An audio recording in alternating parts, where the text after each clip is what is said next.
Hello mechanic दोस्तों, स्वागत है आप सभी का हमारे यूट्यूब चैनल के अंदर। ये है हमारे पास सुपर स्प्लेंडर 17 का मॉडल है। दोस्तों आज हम जिस चीज़ के ऊपर बात करेंगे इस वीडियो के अंदर वो है ये सुपर स्प्लेंडर के i3s के बारे में। ये इसका i3s बटन है और ये इसके i3s कॉइल है। देख सकते हो इसके अंदर दो कॉइलें आती हैं, एक CDI कॉइल और एक इसकी i3s कॉइल। तो आज इसके बारे में हम जानेंगे, इसकी वर्किंग के बारे में कि किस तरीके से वर्क करता है।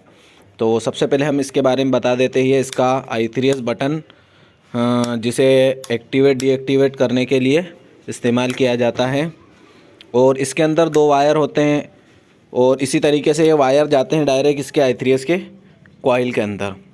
तो अब हम इसके कॉइल के बारे में भी बात कर लेते हैं, जो कि इसके अंदर टोटली 11 वायर है। ठीक है, 4 ये सॉकेट में है, 4 ये सॉकेट में है और 2 ये सॉकेट में है और एक इसका ये अलग से सॉकेट है। इसके बारे में बताइए किसकी चीज़ के लिए होता है। तो चलिए सबसे पहले हम आपको बता देते हैं। सबसे पहले लाल वाले सॉकेट के अंदर हम बात कर लेते हैं। जो लाल वाला जो सॉकेट है उसके अंदर टोटली 4 वायर आपको देखने को मिलेंगे। ठीक है, ये 4 वायर किस काम के लिए होते हैं ये हम आपको बताएंगे इस वीडियो के अंदर। सबसे पहला जो वायर है यहाँ पर हमने कट करके रखा हुआ है, तो आपको थोड़ा पास दिखाता हूँ। ब्लैक के ऊपर रेड वायर। दोस्तों ये वायर एक है और एक ये वायर, तो ये दोनों एक जैसे वायर है।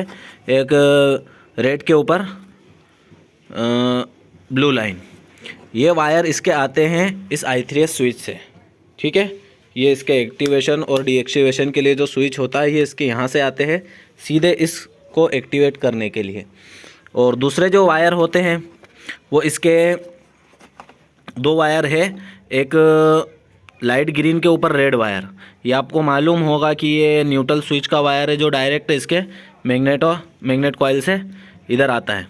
ये मैग्नेट कॉइल वाले रास्ते से इधर आता है। और दूसरा जो वायर है ये डार्क ग्रीन के ऊपर रेड लाइन, तो ये वायर इसके क्लच स्विच से आता है। ये 2 वायर इसके हो गए। जब हम क्लच प्रेस करते हैं तो यहाँ पर इसमें अर्थिंग आ जाता है और न्यूट्रल से जो अर्थिंग आता है वो यहाँ से इस वायर से आता है। अब उसके दूसरे सॉकेट के हम बारे में बात कर लेते हैं। ये एक तो फुल ग्रीन है और एक पिंक के ऊपर ग्रीन लाइन। ठीक है, एक पिंक के ऊपर ग्रीन और एक देखो ये भी एक पिंक के ऊपर, ये ब्लू है और ये ग्रीन है। ठीक है, इसे हम अर्थिंग वायर भी कहते हैं, जो कि मेन जो CDI होती है करंट की CDI, इसको ये अर्थिंग पहुंचाता है। जब भी आपकी गाड़ी के अंदर करंट की कोई प्रॉब्लम हो तो सबसे पहले आप इसको ये 2 वायरों को आपस में डायरेक्ट करना है।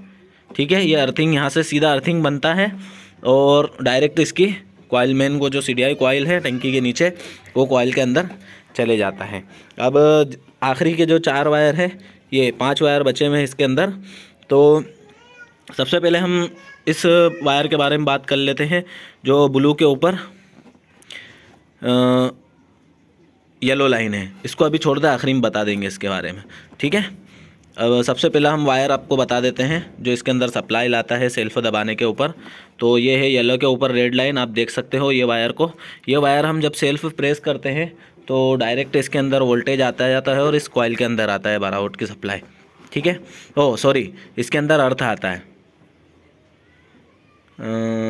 जी, इसमें वोल्टेज ही आता है, इसमें वोल्टेज आ जाता है इसके अंदर। ठीक है, और अब दूसरा जो वायर है ये अर्थिंग का वायर है। देखो ग्रे के ऊपर रेड लाइन, तो ये वायर सेल्फ रिले के अंदर जाता है यहाँ से अर्थिंग लेके।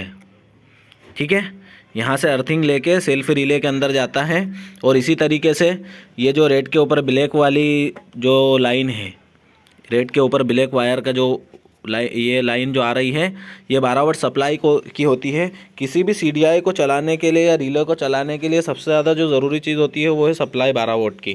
तो ये 12 वोल्ट की सप्लाई के लिए आ जाती है इस CDI कॉइल को चलाने के लिए। अब जो आखिरी वायर बचा हुआ है दोस्तों, ये आपको एक जगह और देखने को मिलेगा, ये CDI कॉइल के अंदर। तो यहाँ पर इसका क्या काम है, ये आपने देखा ये पिकअप कॉइल का वायर है, लेकिन यहाँ इसकी क्या ज़रूरत है, तो ये वायर ब्लू के ऊपर येलो लाइन, ये पिकअप कॉइल का वायर है। और ये वायर इसलिए आया है कि जब गाड़ी का जो मैग्नेट घूमता है, तो मैग्नेट जब घूमता है तो ये सेंस करके, मतलब जो पल्स बनती है वो इस कॉइल के अंदर आ जाती है। तो इस कॉइल से ये मालूम कर जाता है CDI को कि गाड़ी के अंदर कितना RPM हो चुका है, या कितने राउंड घूम चुकी है, या कितने मरतबा मैग्नेट घूम चुका है। तो ये सिर्फ मेनली जो काम करता है वो गाड़ी स्टार्ट हो जाती है। तो कभी देखा होगा आपने डीलक्स के अंदर कि हम गाड़ी स्टार्ट के अंदर सेल्फ का बटन दबाते हैं तो खर खर करके पूरी उसकी प्लेट घूमती है। तो ये इसको रोकने के लिए आप सुपर के अंदर ये चीज़ देखोगे कि आप गाड़ी स्टार्ट है और फिर अगर सेल्फ का बटन दबा रहे हो तो सेल्फ चलेगा नहीं। क्यों? क्योंकि ये इसके अर्थिंग को कट कर देता है। ठीक है, ये इसका वायर पिकअप कॉइल का इसीलिए आया है। और ये जो वायर जो आप देख रहे हो, जो मैंने आखिरी में बताया था पिंक के ऊपर ब्लू लाइन, तो ये वायर इसके मीटर के अंदर यहाँ पर आ जाता है। यहाँ पर जो i3s का जो सिंबल आता है देख सकते हो आप, ये i3s, इसके सिंबल को जो कोड बताता है वो इसी वायर के ज़रिए बताता है। यहाँ से ये अर्थिंग छोड़ता है और बल्ब को कितनी मरतबा जलाना है ये काम करवाता है।